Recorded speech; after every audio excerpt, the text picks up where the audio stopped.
హల్లెలూయా. Good morning, శుభోదయం. తెల్లవారిందండి, 7 గంటలు అయిపోయింది. లేచారా? దేవుని మాటలు ధ్యానించారా? ప్రార్థించుకున్నారా? రండి మరోసారి ఆయన వాక్యాన్ని మనందరం కలిసి ధ్యానిద్దాం. ప్రార్థన. పరిశుద్ధుడా, నీకు వందనములయ్యా. నీతో ప్రారంభిస్తున్నామయ్యా. నీ ఉంటే చాలయ్యా. నిన్ను వెతికి నీ చిత్తాన్ని కనుగొని నీ ప్రేమను అనుభవించి నీ దీవెనలతో నడుచుకునే భాగ్యం ఈ దినమంతా మాకు సహాయం చేయమని క్రీస్తు నామములో అడుగుచున్నాను తండ్రి. ఆమేన్. లేచిన దగ్గర నుండి మనం దేవుని మీద ధ్యాస పెడితే, దేవుణ్ణి ఆశ పెడితే, దేవుని కొరకు ఆశతో ఉంటే దేవుడు మనల్ని దీవిస్తాడండి. ఎందుకంటే దేవుడు మనల్ని వెతుకుతున్నాడు, మనం ఆయన్ని వెతుకుతున్నామా? చూడండి, దినవృత్తాంతాలు 2వ గ్రంథం 16వ అధ్యాయం 9వ వచనం. తన ఎడల యథార్థ హృదయము గల వారిని బలపరచుటకు యెహోవా కనుదృష్టి లోకమందంతటా సంచారము చేయుచున్నది. అబ్బా, లోకమందంతటలో ఏ దేశంలో ఉన్నా, ఏ ప్రాంతంలో ఉన్నా, ఏ గ్రామములో ఉన్నా, ఏ పట్టణములో ఉన్నా, ఏ ఇంటిలో ఉన్నా, ఏ వీధిలో ఉన్నా, ఏ కొండలో ఉన్నా, ఏ లోయలలో ఉన్నా, ఎవడైనా నా మాట విని వణికేవాడున్నాడా? ఎవడైనా నన్ను వెతికేవాడున్నాడా? ఎవడైనా యథార్థంగా ఉన్నాడా? నన్ను సృష్టించిన సృష్టికర్తను నేను ఘనపరచాలి. నన్ను సృష్టించిన ప్రభువుకు నేను మొరపెట్టాలి. నా కొరకు రక్తం కార్చిన ప్రభువును నేను ప్రేమించాలి. ఆయన మాట వినాలి అనే ఆశతో యథార్థంగా ఉండటానికి ప్రయత్నించేవాడు ఎవరైనా ఉన్నాడా? ఇంతమంది జనం ఉన్నారండి. బిలియన్స్ ఆఫ్ ప్రజలు ఉన్నారు కదా. అందరూ దేవుని దీవెన పొందడం లేదేంటి? అందరినీ దేవుడు ప్రేమించడం లేదంటారా? అందరినీ ప్రభు ప్రేమిస్తున్నాడు. అది రాజులైనా, అధికారులైనా, పేదలైనా, పామరులైనా, సామాన్యులైనా, ఏ వయసులో ఉన్నవారైనా, ఏ స్త్రీ అయినా, పురుషుడైనా, బాలురైనా, బాలికలైనా, ప్రతి ఒక్కరిని ప్రభు, బైబిల్లో చదివి చూడండి, ప్రతి ఒక్కరిని ప్రభు వాడుకున్నాడు. ఓన్లీ ఎడ్యుకేటెడ్ కాదు, ఓన్లీ టాలెంటెడ్ పీపుల్ కాదు, ఏదో కొంతమంది ప్రత్యేకంగా సెలెక్టెడ్ పీపుల్ కాదు. ఆయన సెలెక్ట్ చేసుకుంటున్నాడు అందరిలోనూ. ఎవరినంటే యథార్థంగా ఉండడానికి ప్రయత్నించేవారు, ప్రభువును వెతికేవారిని. నన్ను వెతుకువారు నన్ను కనుగొంటారు. మనం ఏదో వెతుకుతున్నాం. పొద్దున్న లేచిన కాడి నుంచి మన ఆశ దేని మీదనో ఉంటుందండి. ఒకసారి ఇది కూడా చదువుతున్నాం చూడండి. ఇర్మీయా గ్రంథము 29వ అధ్యాయంలో పొద్దున్న లేచిన కాడి నుంచి ఉద్యోగం కోసం వెతుకుతున్నాం, మనుషుల మెప్పుల కోసం వెతుకుతున్నాం, ఆహారం కోసం వెతుకుతున్నాం, ఈ లోకంలో అనేక రకాల వాటి కొరకు అడ్రస్ కోసం వెతుకుతున్నాం. ఈ రోజున సెల్ ఫోన్ పట్టుకొని దాంట్లో ఏదోదో సెర్చ్ చేస్తున్నారంట. వెతుకుతూనే ఉన్నారు. దేనికోసం? నీకు కావలసినవి అపేక్షలను, నీ ఆశలు కోరుకోవడానికి, నీవేదో పని చేయడానికి, ఏదో సంపాదించడానికి, ఏదో కొనుక్కోవడానికి, ఏదో సాధించడానికి. ఇంతేగాని నన్ను సృష్టించిన సృష్టికర్త ఉన్నాడు, ఆయన్ని వెతకాలి. ఉదయం లేచిన వెంటనే దేవుని మీద నీ ఆశ ఉండాలండి. ప్రభువుని వెతికే వారిగా మనం ఉండాలి. ఇర్మీయా గ్రంథం 29వ అధ్యాయం 12వ వచనంలో, మీరు నాకు మొరపెట్టుదురేమి, మీరు నాకు ప్రార్థన చేయుచు ఒత్తురేమి, నేను మీ మనవి ఆలకింతును. మీరు నన్ను వెదకిన ఎడల, పూర్ణ మనసుతో నన్ను గురించి విచారణ చేసిన ఎడల మీరు నన్ను కనుగొందురు. నన్ను నేను మీకు కనపరుచుకొందును. నన్ను వెతుకువారు నన్ను పూర్ణ హృదయంతో వెతికితే, నేను మిమ్మల్ని వెతుకుతున్నాను కాబట్టి మీరు నన్ను కనుగొంటారు. హల్లెలూయా. ప్రభువు మనల్ని వెతుకుతూనే ఉన్నాడండి. మనమేమో కింద ఏదో వెతుక్కుంటూ ఉన్నాం. కాబట్టి ఎప్పుడు మనం ఆయన వైపు చూడలేకపోతున్నాం. మనల్ని వెతికే ప్రభు వైపు మనం చూచిన మరుక్షణంలో ఆయన మెప్పును, ఆయన మేలును, ఆయన దర్శనాన్ని మనం పొందుకుంటాం. జక్కయ్య అనేవాడు ఎరుకలో ఉన్నాడు. యేసు ఎవరు చూడాలనుకున్నాడట. పొట్టివాడైనందున జనసమూహములు అధికముగా ఉన్నందున చూడలేకపోయినాను లెప్పలేదు. కానీ తన బుర్ర ఉపయోగించి ఓ చెట్టెక్కి ఆ జనసమూహం మధ్యలో నడిచి వస్తున్న ప్రభువును చూడాలని పైనుండి కళ్ళును తెరిచి కిందికి చూస్తూ ఉన్నాడు. అతన్ని ప్రభువును వెతుకుతున్నాడు కాబట్టి, ప్రభువును చూడాలనుకున్నాడు కాబట్టి ఆ చెట్టు మీద అతను ఉన్నాడని ఎవరు ప్రభువుకు చెప్పలేదు. కానీ అతని పేరు ఎవరు ప్రభువుకు పరిచయం చేయలేదు. కానీ ఆ చెట్టు కిందకు వచ్చినప్పుడు ప్రభువు తల ఎత్తి చూచి, నన్ను వెతుకుతున్నావా జక్కయ్య? నిన్నే నేను ఎప్పటి నుంచో వెతుకుతున్నాను, ఈరోజు నీవు నన్ను కనుగొన్నావు. జక్కయ్య త్వరగా దిగిరా, నేడు నేను నీ ఇంట ఉండవలసి ఉందని చెప్పినప్పుడు తనను చూచిన ప్రభువును చూచిన జక్కయ్య మనసులో మార్పు కలిగింది కాబట్టి సంతోషంతో ప్రభువును చేర్చుకున్నాడు. ఆ ఇంటికి రక్షణ వచ్చిందని ప్రభు చెప్పాడు. హాగరు శారా శ్రమ పెట్టిందని పారిపోతున్నప్పుడు ఆ ఎడారిలో పడి ఏడ్చింది. మొరపెట్టినప్పుడు అక్కడ ప్రభు దర్శనమిచ్చి అద్భుతంగా నీటిని ఉబక చేసి ఆ బిడ్డ దాహము తీర్చినప్పుడు ఆమె ఏమందో తెలుసా? నన్ను చూచుచున్న వాడిని నేను చూచాను, నన్ను చూచిన వాడిని నేను చూచాను. ఆమెకు అన్యురాలుగా ఉంది, కానీ ప్రభువును మొరపెట్టింది. తన ఏడుపు విన్న ప్రభువు చూడగలిగింది, తనను చూస్తున్న ప్రభువును చూడగలిగింది.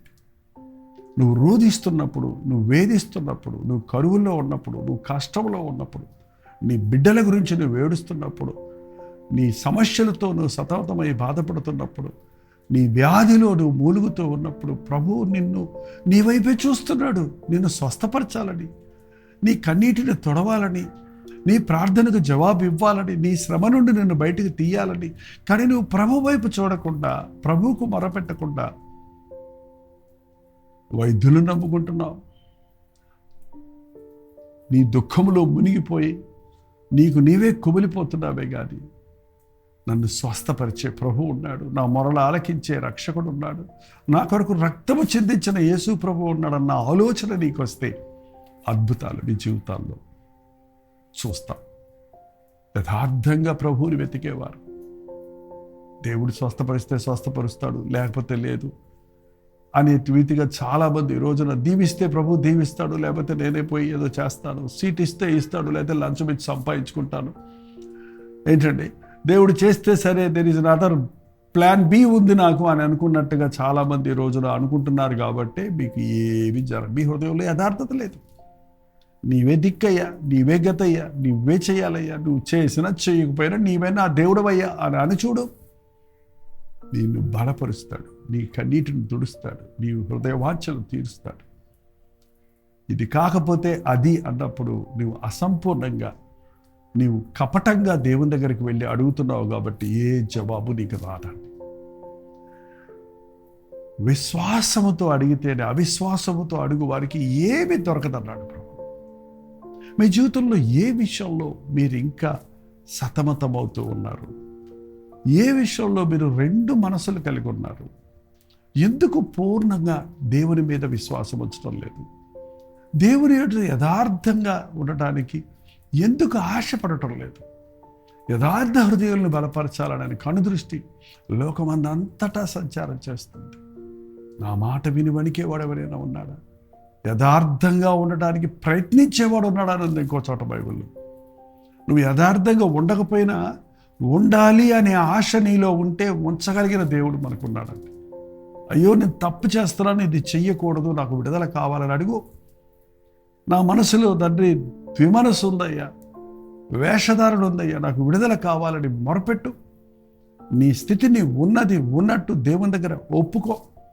యథార్థంగా ఉండడం అంటేనే అసలు తప్పు చేయకుండా ఉండడం కాదు, కానీ ఉన్నది ఉన్నట్టుగా ఉండటం.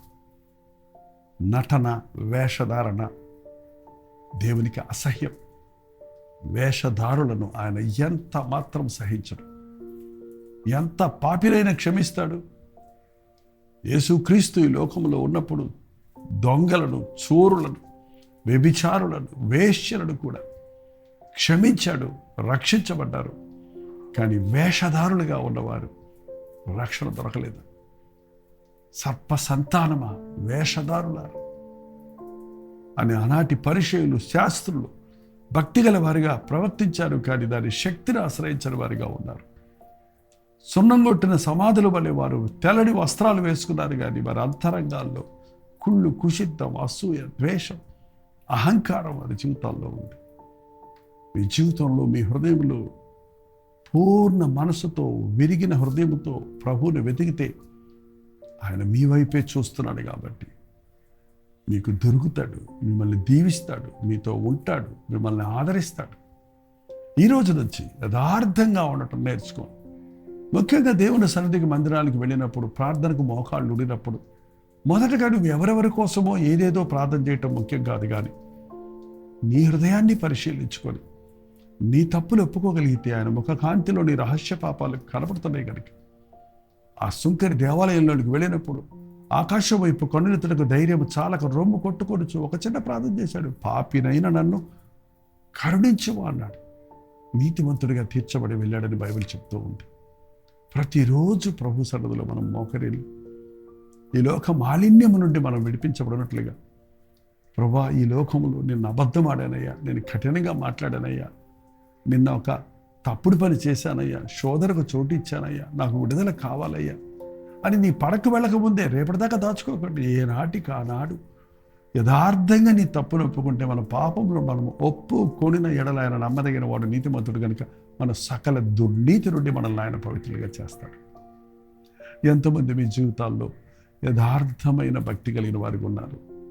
వేషధారణ భక్తి, ఆచార భక్తి, అలవాటు భక్తి ఏ ప్రయోజనం ఇవ్వదండి, మనకు శక్తిని ఇవ్వదు. సరిగదా మనల్ని బండబారిన హృదయం, మనసాక్షి కలిగిన వారిగా చేసి మనకి ఎటువంటి ప్రయోజనం లేని స్థితికి మనల్ని దిగజారుస్తుంది.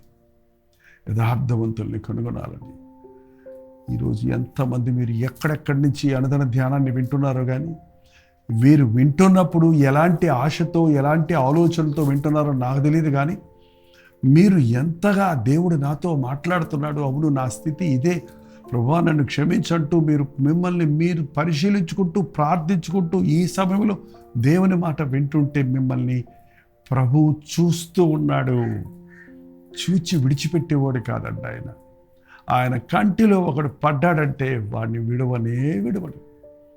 అది పుట్టుగుడ్డువాడైనా, అది పుట్టుకుంటివాడైనా, అది అజ్ఞానైనా, అది వేషధారైనా, అది దూషకుడైనా, హింసకుడైనా, అది వ్యభిచారైనా, దొంగ అయినా, ఆయన దృష్టిలో పడ్డవారు రక్షించబడటం, మార్పు చెందటం, ఆయన సాక్షులుగా బ్రతకటం అనేది బైబిల్లో మనం చూస్తున్నాం. నిజ జీవితంలో ఈ రోజుల్లో కూడా అనేకుల జీవితాల్లో చూస్తూ ఉన్నాం. నిన్ను ఆయన చూస్తూ ఉన్నాడు. నువ్వు ఆయన చూస్తున్నావా? నిన్ను బలపరచాలని ఆశిస్తున్నాడు. నీవు ఆయన కొరకు ఎదురు చూస్తున్నావా? మీరు నాకు మొరపెట్టుదురేని, నాకు ప్రార్థన చేయుచు ఒత్తురేని, నేను మీ మనవిని ఆలకించుదును. నాకు మొరపెట్టి ప్రార్థిస్తూ ఉంటే నేను మీ మనవి ఆలకిస్తాను. మీరు నన్ను వెతికిన ఎడల పూర్ణ మనసుతో నన్ను గురించి విచారణ చేయునెడల మీరు నన్ను కనుగొందరు. నన్ను నేను మీకు కనుబరుచుకొందును. ఇదే యెహోవా వాక్కు. నన్ను నేను మీకు కనుబరుచుకొందును. హల్లెలూయా. ఆయన తనను తాను మనకు బయలుపరచినప్పుడు, కనుపరిచినప్పుడు నా బ్రతుకులో ఒక గొప్ప మార్పు కలిగింది. ఆయన తనను తాను నాకు కనబరుచుకున్నప్పుడు, సౌలా సౌలా నీవేళ నన్ను హింసిస్తున్నావని తనను తాను సౌలుకు కనబరుచుకున్నప్పుడు పౌలుగా మారి గొప్ప దైవజనుడైనట్టు దేవుడు నిన్ను గొప్ప వ్యక్తిగా ఆయన సాక్షిగా చేయాలని ఆశపడుతున్నాడు. ప్రార్థిద్దాం. పరిశుద్ధుడా నీకు వందనములయ్యా. ఎవరెవరు ఎక్కడెక్కడి నుంచి మాటలు వింటున్నారు, ఎట్టి హృదయంతో వింటున్నారు, ఎట్టి ఆలోచనతో వింటున్నారు, ఎవరు యథార్థమైన మనసుతో వింటున్నారు, నీ కనుదృష్టిలో వారు ఉన్నారని, నీ వారిని కనుగొన్నందుకై నీకు వందనములు చెల్లిస్తున్నామయ్యా. నిన్ను కనుగొనిన మేము ధన్యులమని నీకు స్తుతులు చెల్లిస్తున్నామయ్యా. నీ గొప్ప ప్రణాళికలు ఎరుగునట్లుగా, నీ సన్నిధిలో నీవిచ్చు రక్షణ పొందినట్లుగా, నీ సారూప్యంలోనికి మేము మార్చబడినట్లుగా యేసు వైపే చూచే కన్నులను మాకు దయచేయండి. ఒకరోజు 1 గంట కాక యేసు వైపు చూచుచూ మా ముందున్న పందెములు ఓపికతో పరిగెత్తుటకు నీ రాజ్యము చేరు వరకు నీ సాక్షులు ఉండటకు మా ఒక్కొక్కరికి నీ సహాయం చేయమని క్రీస్తు నామములో అడుగుచున్నాను తండ్రి. ఆమేన్. తండ్రి అయిన దేవుని యొక్క ప్రేమయు, కుమారుడైన క్రీస్తు యొక్క కృపయు, ఆదరణకర్త అయిన పరిశుద్ధాత్మ యొక్క సహవాసము కూడి వచ్చిన మనందరికీ ఇప్పుడున్న సదాకాలం తోడై ఉండును గాక. ఆమేన్. దేవుని స్తోత్రం. మీ ప్రార్థన వసతులు భారాలు 954041 నెంబర్కి, ఇతర దేశాల్లో ఉంటే 91001000 నెంబర్కి ఎప్పటికప్పుడు ఒక టెక్స్ట్ లేక వాయిస్ మెసేజ్ ద్వారా తెలియజేస్తుంటే మేము ఏనాటికైనాడు పరిశీలించి మీకోసం ప్రార్థిస్తున్నాం. మీరు ప్రార్థించండి, దేవుడు తప్పక జయమిస్తాడు. Doctor J Paul YouTube channel like చేయండి, షేర్ చేయండి. మీ పేరు, ఊరు కామెంట్ సెక్షన్లోకి వచ్చి టైప్ చేయడం మర్చిపోకండి. ఉచితమైతే మధ్యాహ్నం 3 గంటల హెచ్చరిక, అలాగే రాత్రి 9 గంటల కలుగుడు ప్రతిదినంలో మళ్ళీ కలుసుకుందాం. అంతవరకు దేవుని మహాకృప మీకు తోడైనది గాక.